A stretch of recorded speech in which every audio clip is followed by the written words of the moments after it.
So anyways, I play for the salutation to the world.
Hummingbirds want their nectar He's buzzing me. He's letting me know. He wants me to put the nectar in it. I'll do it once I'm done playing.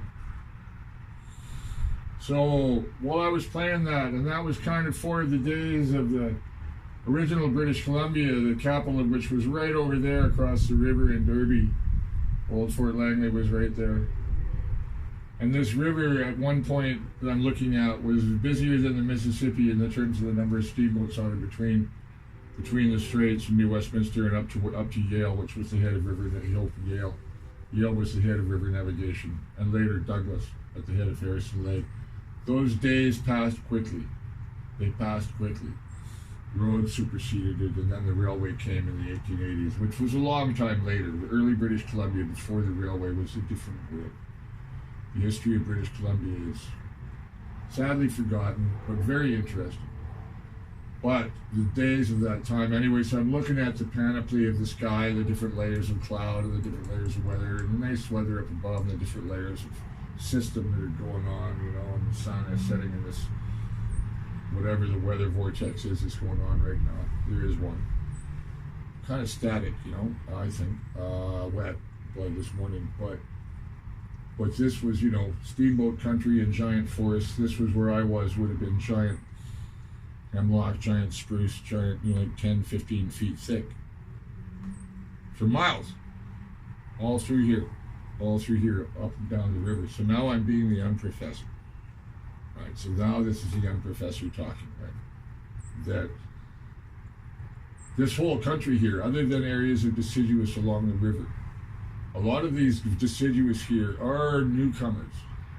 I don't know about the elm I'm looking at or what that is, actually. I don't know the trees like I should know them, or the difference between different kinds of hemlock and spruce and all that. Lots of people do. There's a squirrel here, sometimes a raccoon, lots of cats. Sometimes the birds are checking out. We've got a pond down below because the terrace is flooded. And he's checking me out too, because they check me out. All the animals check me out when I play. They give me respect for this. What I was trying to say about this panoply I'm looking at, I was looking here and there was an eagle here.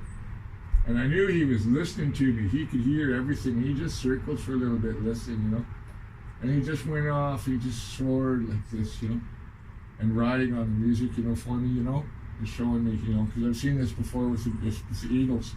Eagles are really intelligent birds. They're smarter than your dog, okay?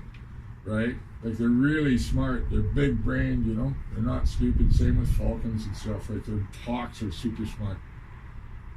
It'd be interesting to have one, but I'm not a bird guy, Never had them make me nervous. I like these guys, so the red warrior, I'll name them. I don't have names for them, but he's a regular here. He's got enough to bring him back today. So that's nice. But this is the Yule still. This is still the intercalary days, and there's still hummingbirds in British Columbia. I don't know what they do in the winter, but they're not usually here. So they stayed because they knew it wasn't getting to get that cold. Because they have to keep pumping like that all the time or they die, right? Like, they have to keep flying. They need the nectar, so they need nectar. So there's enough nectar around, and enough food sources around for them. Some of them eat bugs too, right? But they're still here. Now, we're used to seeing the geese here, but this isn't normal. We've had rainy Christmases before, but nothing as mild as this. Anyways, more music. I'm turning off the young professor. I turn back on the wanderer. What name will I use? I don't know.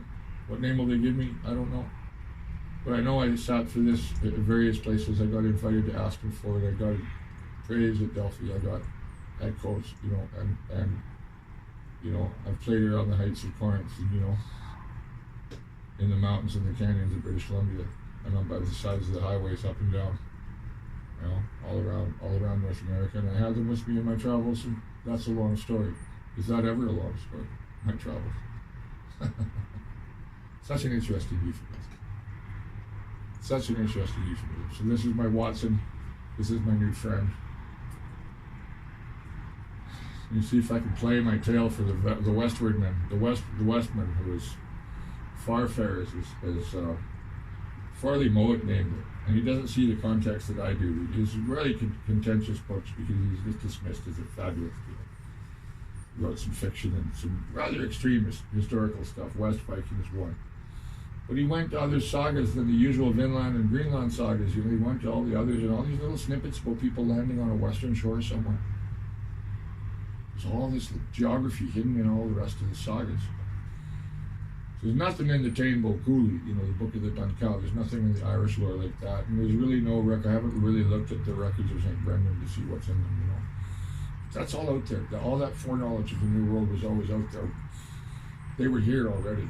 They settled in. All those stone houses, the stone things around New England and stuff like that, it's fairly obvious the same culture. There's the ones in the Bay Area too, that's very odd. But that's another story again, related perhaps to the other one that I know about in Alaska. So much history is hidden here that you'll never see in documentation. Well, you have to verify that. Well, that can take some doing sometimes. And should you verify a great secret and let the world know where something special is? No, I don't think you should. I know about several things in my home country. Just having said that makes that home country of mine interesting, doesn't it? Okay, it's called the Bridge River because the Bridge River Lillooet country is between Cass Creek and Whistler. Fraser, then west of, up the Fraser from Lytton and west of there.